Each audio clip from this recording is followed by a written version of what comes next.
저 친구가 회장, 부회장 되겠다 싶었는데 인기와 회장, 부회장은 크게 관련이 없는 것 같아요. 자기소개 부탁드립니다.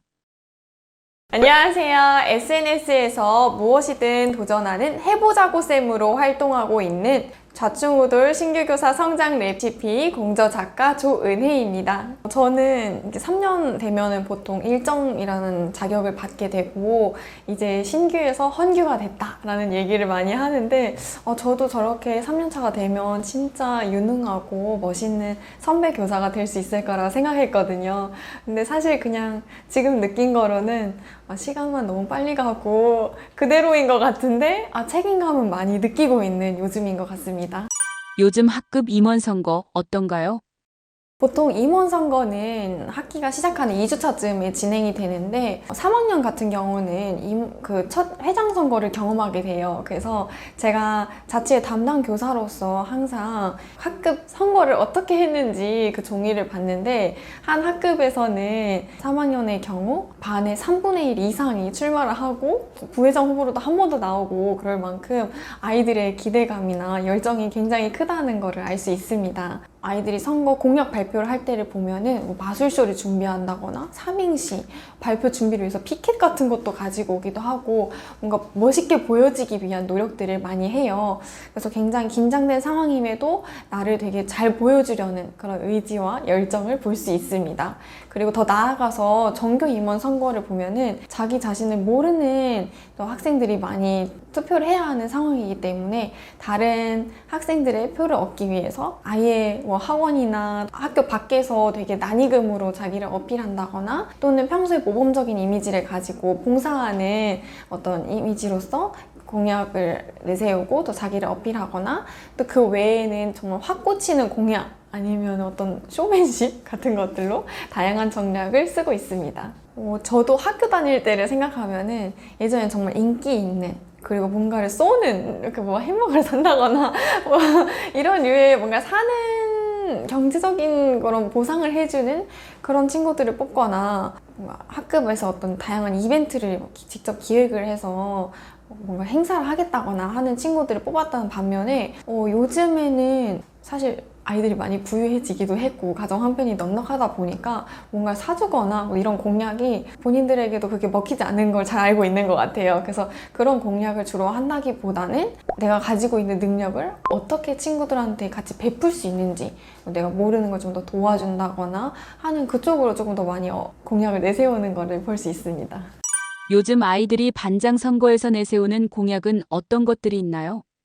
항상 그 세대를 불문하고 맞는 공약 틀이 있잖아요. 보통은 이제 소통이랑 솔선수범인데요. 그 두 가지를 중심으로 해서 예를 들어 학생들이 소통함을 설치해서 학교에 불편한 것들을 자기들 잘 듣고 그거를 교감 선생님 또 교장 선생님, 선생님과 같이 회의를 해서 개선해 나가겠다는 그런 모습을 보여준다거나 또는 학교에 더러운 것들이 보이거나 아니면 아프거나 힘든 친구들을 솔선수범해서 도와주겠다 이런 공약들을 주로 내세웁니다. 여기에 이제 덧붙여서 학생들 입장에서 느낀 불편함을 바탕으로 이제 복지 공약도 많이 내세워요. 예를 들면은 화장실에 방향제를 설치한다거나 식수대에다가 종이컵을 설치한다거나 축구공 이제 바람 놓는 기계를 설치한다거나 아이들이 직접 느꼈던 또 불편한 것들을 바탕으로 뭔가 설치하고 만들어주거나 했으면 좋겠다는 그런 실질적인 제안들을 많이 합니다. 그 외에도 학생들이 행사 같은 걸 되게 좋아하고 학교를 재밌게 다니고 싶은 거는 모든 학생들의 그런 꿈이니까요. 그래서 피구라던가 e스포츠 대회, 그러니까 게임 같은 그런 행사, 큐브 대회나 매달 진행하는 테마 행사, 좀 구체적인 이벤트 행사들을 많이 제안하기도 합니다. 사실 약간 자취회 교사는요, 학생들이 가져온 공약을 다 실현해주고 싶거든요. 근데 또 학교 입장에서도 어려운 것들, 안전에서 좀 걸리는 것들이라던가 아니면 가져왔는데 제대로 잘 실현이 안 돼서 오히려 욕을 먹을 수도 있고 학생들도 보호하는 차원에서 많은 조정의 과정을 거칩니다. 그래서 어느 정도 실현 가능한 것들에 한해서 가져온 공약들이 보통 실현이 되는 편이고요. 올해 같은 경우는 제가 학생 자치회 학생들이랑 이렇게 친구 사랑과 관련해서 행사를 하고 싶다라는 건지 저만 계획하고 생각을 하고 있었는데 한 후보가 가져온 공약 중에 인성과 관련된 행사를 하고 싶다는 게 있었어요. 뭐 배려데이, 뭐 사과데이 이런 것들이 이제 제가 계획하려고 했던 행사와 또 결이 맞아서 그걸 이번에 친구사랑 주간에 굉장히 크게 행사를 했던 그런 기억은 있습니다. 그 소통이라는 키워드 공약 안에 있는 게 항상 건의함을 설치하겠다, 소통함을 설치하겠다라고 되어 있고요. 그렇게까지 학생들이 소통함에다가 더 많이 넣거나 하진 않고 보통 4학년부터 6학년 학생들이 모이는 학생 자치회의가 달마다 이루어질 때 각 학급에서 학급회의를 거치고 각 학급에서 나왔던 그런 건의사항들을 들고 오기 때문에 학생 자치회의를 할 때마다 이런 건의사항이 있었고 우리가 이제 앞으로 어떻게 문제를 해결해 나갈지에 대해서 회의를 하고 있습니다. 반장 선거에 반 전체 3분의 1 아이들이 출마하면 어떻게 되나요? 네. 제 기억에도 3분의 1 이상이 나왔을 때 그것도 보통 한 2명의 친구들을 추천을 받아야 나올 수 있는 거거든요. 그래서 딱 3분의 1이었던 거고 당선 학생의 최다 득표가 제 기억에도 5표였던 걸로 기억합니다. 그래서 보통 다 1표, 2표 이렇게 다 받다가 마지막에 제일 많이 받았던 학생이 한 4, 5표를 받아서 회장이 된, 보통은 한 7에서 10표를 받아야 회장이 되는데 그런 경우도 볼 수 있습니다. 반장으로 뽑힐 가능성이 높은 공약이 있나요? 공약 같은 경우에는 제가 학생 자치회 또 담당 교사로서 그리고 담임 선생님들도 아마 다 똑같으실 텐데 항상 실현 가능한 공약을 내세우냐를 되게 아이들에게 중심적으로 중요하게 가르치고 저희 국어나 이런 교육 과정에도 공약에 대한 공부하는 것이 있기 때문에 학생들이 이걸 실현 가능한지 현실적으로 가능한 것과 더불어서 모두에게 필요한 공약인지 아이들이 다 하나하나 따지면서 이제 공약에 대해 점검을 하고 그 다음에 뽑게 돼요. 이런 교육을 워낙 잘 받다 보니까 애초에 허무맹랑한 공약을 가져오면은 다 관심이 없고 좀 실현 가능하면서도 이 학생이 좀 신뢰가 있는 학생인가에 대해 학생들이 판단한 다음에 임원으로 뽑는 모습을 볼 수 있습니다. 그래서 일단 제일 중요한 건 이제 실현 가능성이고, 그리고 이런 실현 가능한 공약이 나오면 그걸 일단 전제 조건으로 하에 이제 꿀팁을 드리려고 하는데요. 첫 번째는 천천히 말하고 또 눈을 마주치면서 말하고 또박또박 얘기해서 친구들의 머릿속에 그 자신의 공약을 쏙쏙 집어넣는 것이 굉장히 중요합니다. 보통은 다들 이제 종이만 보고 달달달 읽거나 또 눈을 마주치지 않고 목소리가 작기 때문에 또는 빠르기 때문에 공약이 하나도 기억에 남지 않는 경우가 많습니다. 후보자가 한 5명 이상만 나오기만 해도 회장, 부회장을 같이 뽑을 때 더 기억이 하나도 안 나고 누가 나왔는지도 모르는 경우가 많거든요. 그래서 천천히 또박또박 눈을 마주치면서 그 순간에 딱 어떤 나랑 눈을 마주치고 있는 친구를 확실하게 설득만 한다면 충분히 당선될 가능성이 높다고 볼 수 있고요. 그리고 학급에서 임원 선거를 할 경우에는 보통 이름이랑 기호는 다 알고 있기 때문에 이름이랑 공약을 강조하기보다는 오히려 공약 같은 것들을 내가 딱 내세우고 싶은 거, 기억에 남게 하고 싶은 것을 임팩트 있게 딱 전달하고 마무리하는 것이 훨씬 더 효과적입니다. 마지막으로는 저희 반 같은 경우는 민들레 반으로 애초에 반 이름을 이제 정하고 이제 이런 같이 공유할 수 있는 가치관도 함께 정했습니다. 아직 친구들이랑 좀 친해지기 전 단계였을 때는 우리 모두가 공감할 수 있는, 우리 반이면 이런 모습이면 좋겠다, 내가 생각하기에는 우리 반에 이런 회장이 필요할 것 같은데 내가 이런 역할을 할 수 있다, 너도 이런 친구 필요하지 않겠니? 내가 회장으로 하면 잘할 수 있을 것 같아, 이런 설득력 있는 발표를 했을 때 당선이 되는 확률이 높아진다고 볼 수 있습니다. 회장, 부회장으로 뽑히는 아이들의 특징이 있나요? 그 좀 참 신기한 게 저 친구가 회장, 부회장 되겠다 싶었는데 제 예상과 빗나가는 경우도 꽤 많았어요. 이거는 사실 저희 큰 사회에서 이제 대통령 선거할 때랑 비슷한 것 같아요. 저희도 대통령 선거할 때 누가 뽑힐지 모르는 것처럼 큰 사회의 축소판인 우리 학교에서도 저 친구가 뽑힐 수 있을까 하는데 뽑히는 경우도 굉장히 많거든요. 그래서 오히려 임원으로 나온 아이들의 특징이 좀 더 분명한 편이에요. 뭐 공부나 예체능을 잘해서 자연스럽게 주목을 받는다거나, 아니면 평소에 모범적이고 봉사를 좀 잘해서 자발적으로 나오거나, 아니면 너 아니면 누가 누가 하겠어 하고 이제 떠밀려서 나오거나 이런 유형이 구체적으로 있는 반면에 임원이 되는 학생들은 뚜렷한 특징이 있다기보다는 상대적으로 봤을 때 논란이 없거나 또 모범적이고 평범하거나 우리가 학급 회장, 부회장 이런 교육을 받았을 때 그려지는 그런 어느 이미지에 부합하는 경우에 보통 임원이 된다고 생각하시면 될 것 같습니다. 인기가 많은 아이들이 회장, 부회장이 되나요? 학생들이 되게 많이 찾는 학생이 있어요. 뭐 쉬는 시간마다 옆에 막 애들이 우르르르 몰려있고 누구 막 옆반에서도 막 찾는 그런 학생도 있는데 저희 반에 그런 학생 중에서 조용한 학생이 있어요.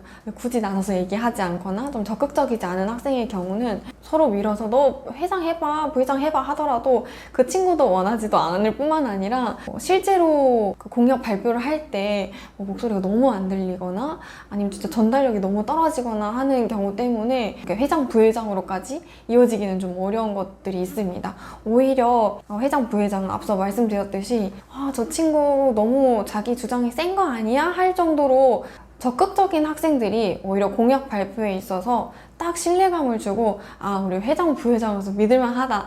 다른 반 친구들과의 어떤 갈등이 있더라도 이 친구 있으면은 내가 무섭진 않겠다 하는 든든한 친구들이 좀 나왔을 때 오히려 뽑히는 경우도 볼 수 있기 때문에 인기와 회장, 부회장은 크게 관련이 없는 것 같아요. 오히려 인기 있으면서도 적극적이면서도 모범적이고 모든 걸 다 갖춘 학생들이면 그럼 회장이겠구나, 부회장이겠구나 하지만 보통 그렇지 않은 경우가 더 많기 때문에 그런 것 같습니다. 요즘 초등학교 자치회의의 모습은 어떠한가요?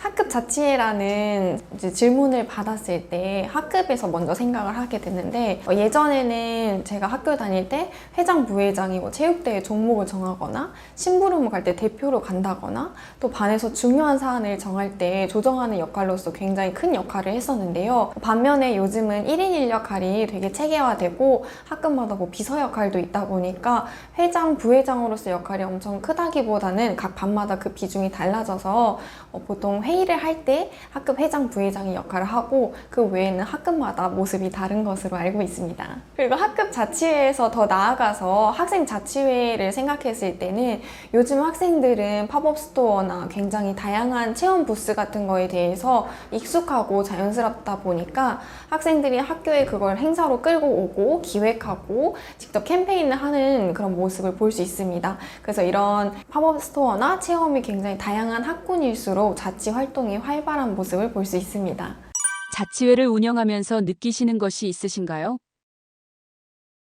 자치회를 처음에 맡았을 때는 부담이 컸습니다. 왜냐하면 그 신설 학교에서 이제 제대로 자치회가 시작되는 해에 제가 첫 발령을 받았기 때문에 정말 말하는 애들만 말하는 그런 자치회가 되면 어떡하나 그런 걱정도 있었고 교사로서 회의를 그럼 촘촘하게 짜야겠다. 근데 동시에 그러면 또 교사로 너무 주도적으로 하게 되면 아이들이 주도성을 잃을 수도 있으니까 또 이런 것도 지양해야 될 것 같고 그런 부분에 있어서 굉장히 고민이 많았었고요. 정착이 된 단계인데 저희 학교 자치회 학생들은 이제 오면은 TV에 QR코드를 제가 띄워놔요. 띵커벨 보드라고 학생들이 온라인 안에서 댓글과 또 게시글을 남겨서 같이 소통할 수 있는 그런 플랫폼인데요. 여기 들어가서 안건 쓰고 회의했던 내용들 쓰고 하면서 회의해야 되는 내용들을 먼저 정리하고 그 다음에 또 다음 달에 해야 되는 행사들도 정리하고 이렇게 시스템이 돌아가기까지 좀 어느 정도 준비가 있긴 했지만 그래도 아이들 위주로 요즘에는 운영이 되고 있다는 거를 많이 느낄 수 있고 회의는 무조건 학생들 중심으로 하고 전 뒤에서 이렇게 하고 있는지 확인하면서 필요할 때 적재적소에 나서는 역할을 하고 있습니다. 요즘 그래서 보면은 행사를 좀 자주 애들이 여러 번 운영을 하다 보니까 캠페인을 할 때 있어서 스스로 좀 기획하고 아이디어도 내고 진행하는 모습에서 이렇게 하면 좀 더 학생 주도적으로 아이들이 자신의 역량을 잘 발휘할 수 있겠구나 라는 것도 느끼고 교사는 정말 안내자이고 조력자로서 역할을 해야 아이들이 훨씬 더 배우는 게 많겠구나 이런 마음으로 임하고 있습니다. 그리고 좀 요즘 커진 부담은 매년 항상 업무가 바뀌는데 업무 분장이 그 전해 선생님께서 어떻게 업무를 하냐에 따라서 그 업무를 희망하실 수도 있고 안 희망하실 수도 있거든요. 자취회에서 너무 많은 일을 벌리거나 캠페인을 많이 하거나 행사를 하거나 점점 이게 규모가 커질수록 내년에 선생님께 좀 부담이 되는 것 같아서 좀 고민이 되기도 합니다. 5월 달에 스승의 날 행사 때 저희는 초중 통합학교라서 중학교에서 카네이션 생화를 몇 개씩 주셨어요. 근데 꽤 많이 주신 거예요. 정말 저희 학교에 있는 모든 어르신들께 다 돌려도 될 수 있을 정도로 학생 자취회 학생들이 몇 학년군 또는 어떤 선생님이 이렇게 맡아가지고 또 급식실 이렇게 맡아서 아이들이 직접 전달해드리면서 감사의 인사를 전했던 적이 있었는데 아이들도 굉장히 뿌듯해하고 또 받으셨던 선생님과 또 어르신들도 너무너무 기분 좋아하셨던 그런 기억도 있고요. 그 친구 사랑 주간을 운영했을 때는 아이들이 부스 행사를 굉장히 좋아해서 12개의 부스를 만들어 놨어요. 예를 들면은 친구와 함께 뭐 텔레파시 게임으로 해서 같은 거를 외친다거나 또는 친구와 같이 뭐 틱톡 영상처럼 뭐 챌린지 영상을 촬영을 한다던가 친구사랑 캠페인 문구를 외치거나 같이 보드 게임을 하거나 앉아서 할 수 있는 놀이 활동을 해서 각 부스마다 우정을 다질 수 있는 것들을 하면 이제 도장을 찍는 것들이 있었거든요. 근데 그런 행사 부스를 아이들이 계획도 하고 직접 부스 운영자로서 역할을 하면서 뭐 도장도 찍어주고 뭐 격려도 해주고 설명도 해주는 역할을 보면서 아이들이 되게 많이 유능감도 얻고 좀 뿌듯해하고 했던 기억들이 많이 남습니다. 자취회 학생들이 학교를 바꿀 수 있나요? 어쨌든 학생들은 그 학생들만의 문화가 있기 때문에 그들만의 문화로 접근했을 때 훨씬 더 바꾸는 그 영향이 크다고 생각을 하거든요.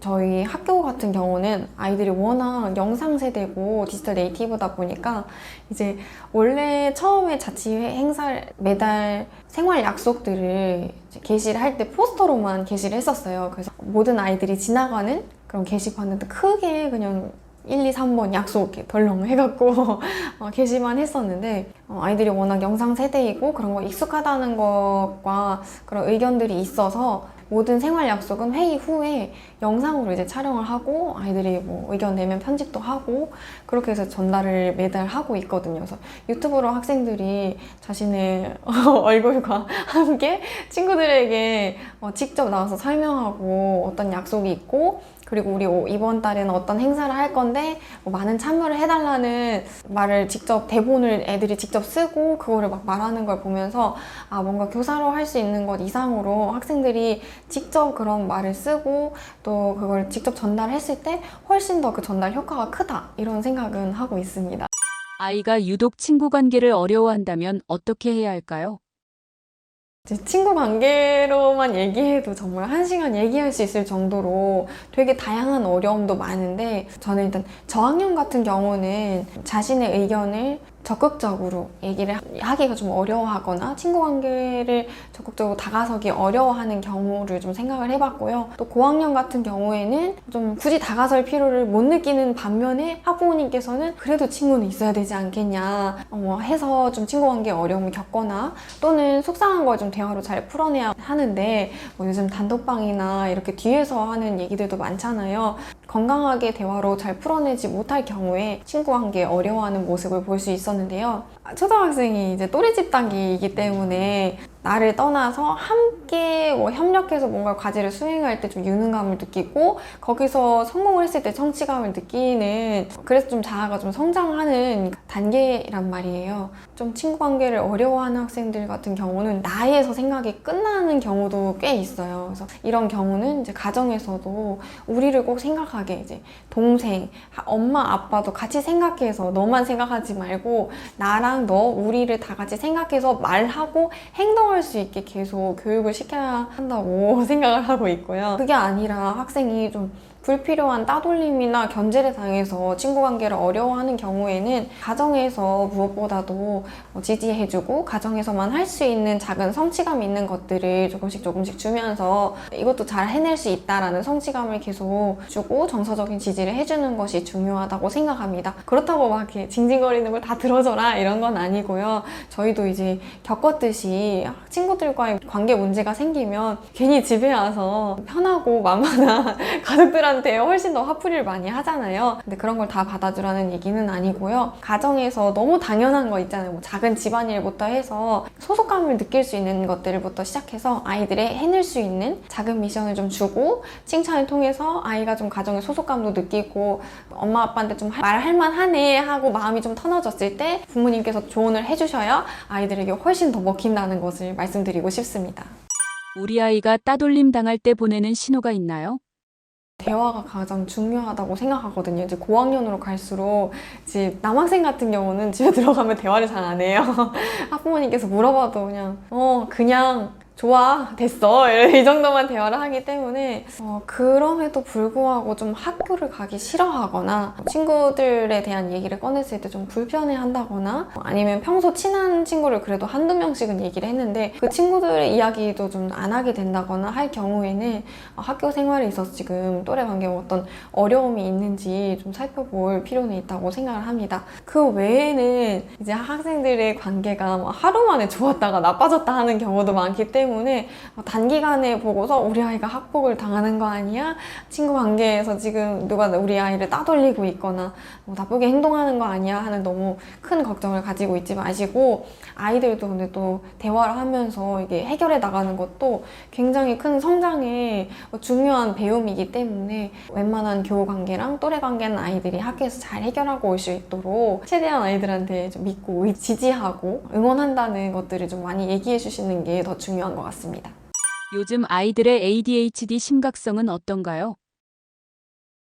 교사가 학급의 ADHD를 판정을 받은 아이가 아니라면은 함부로 이렇게 교사가 진단을 하거나 할 수는 없는 상황이에요. 그런데도 이제 눈에 띄는 학생들은 있어요. ADHD인지 아닌지 몰라도 부모님께서 조금 더 눈여겨봐야 될 경우인지 정리정돈을 심각하게 못하거나 자기 주변이 너무 더러워서 그래서 이제 공부를 아예 집중을 할 수 없는 상황이라던가 집에서 이제 숙제를 해야 되는 상황에도 조금 하다가도 막 다른 생각이 너무 잠겨 있다거나 좀 물어봤을 때 대화에서 맥락을 잘 못 잡거나 하는 경우에는 이 아이의 집중도가 어떠한지 좀 점검할 필요는 있다고 생각합니다. 사실 어떻게 교육보다는 정말 교육 전에 진단을 먼저 해보시는 게 어떤가라고 조심스럽게 생각을 하는데요. 왜냐하면 아이들도 친구들과 잘 지내기 위해서는 수업 시간에 어떤 모습을 보여주느냐도 굉장히 중요하거든요. 근데 수업 시간에 집중을 잘 못하거나 선생님한테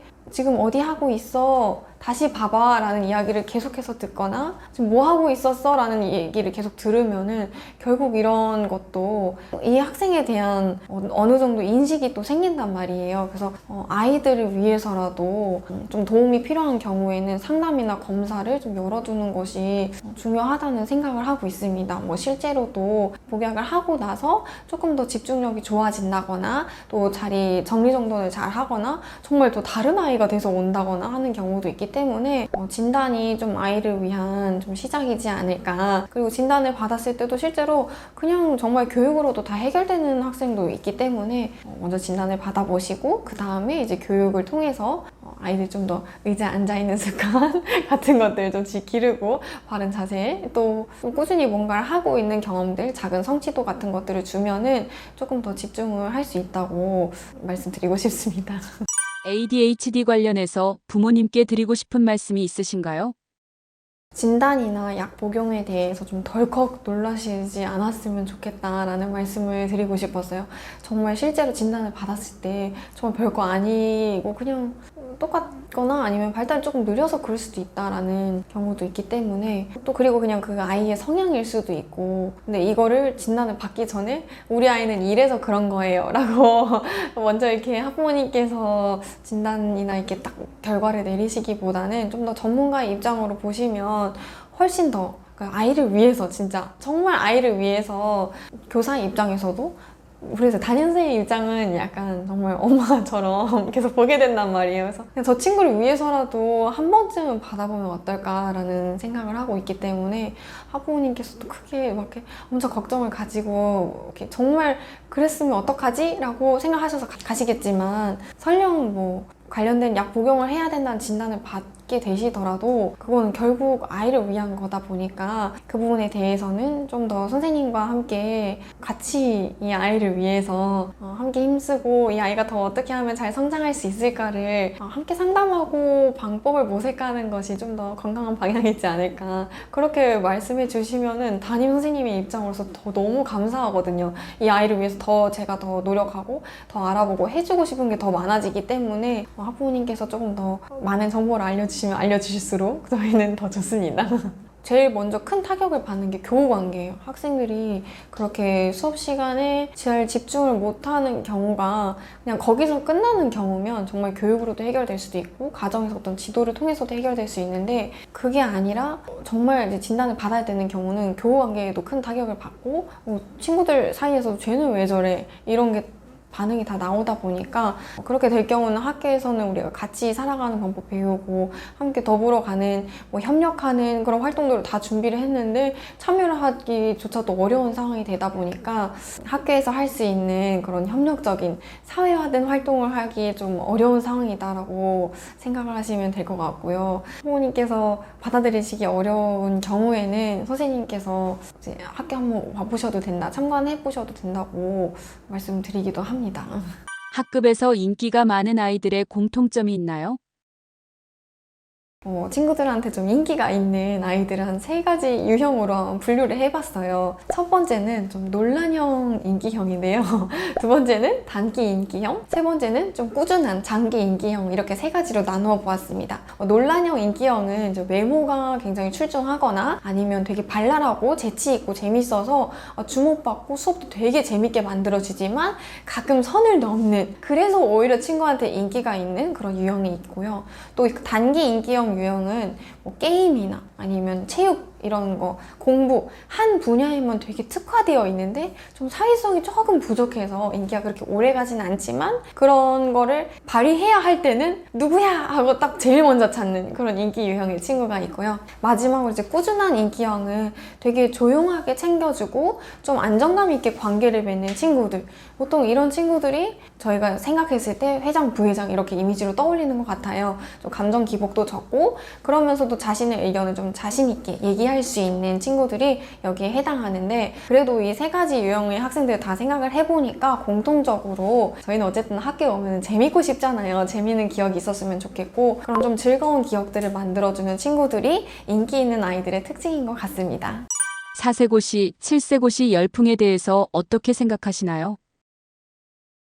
저는 진짜 솔직하게 4세고시랑 7세고시가 어떤 의미가 있는지를 모르겠어요. 왜냐면 환경을 다 만들어줘도 결국에 노력은 스스로 해야 가치가 있는 건데 그걸 아는 나이에 공부를 해야 의미가 있다고 생각을 하거든요. 그래서 초등 공부는 제가 생각했을 때는 내가 어떤 거에 관심이 있는지 좀 알아보고 그거 관련된 책도 읽어보고 경험도 해보는 것 자체가 큰 공부라고 생각을 하고 있습니다. 저희 대한민국 그 교육 시장을 보면은 중학교 때 보면 이제 거의 다양한 경험을 할 수 있는 기회가 너무 많이 줄어들어요. 이제 중학교 가면 그때부터 해외여행을 갈 수 있는 기회도 많이 줄어들고 방학 때 내내 아이들은 학원에 있단 말이에요.